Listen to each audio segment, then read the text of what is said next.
Europress, c'est une base de données d'information accessible partout depuis votre ENT. Ça veut dire qu'il est possible de s'y connecter aussi bien depuis la salle des professeurs du lycée que depuis votre smartphone, dans votre cuisine, le dimanche matin, en trempant vos tartines dans le café. Europress, c'est plus précisément 4000 ressources dans une dizaine de langues, dont quand même près de 1200 en langue française. Et oui, je vous vois venir, vous allez me dire qu'une part non négligeable de cette littérature francophone est constituée d'obscurs périodiques québécois. Eh bien, c'est pas faux. Mais c'est quand même des dizaines et des dizaines de titres comme Le Monde, Le Figaro, Libération, mais aussi Les Échos, l'Histoire, le magazine littéraire, Challenge, Courrier International, L'Équipe, L'Express, l'Obs, et depuis peu, Science et Avenir pour tous les scientifiques aguerris ou ceux qui veulent simplement consulter chaque mois la carte du ciel.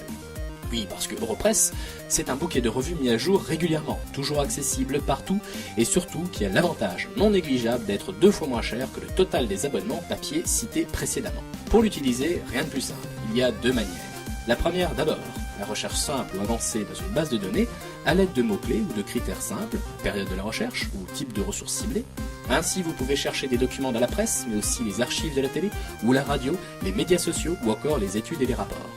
La deuxième méthode consiste à consulter l'espace PDF en choisissant l'édition du jour ou d'une autre date pour s'adonner au plaisir simple du feuilletage que le numérique n'a pas fait disparaître dans cette version d'Europress.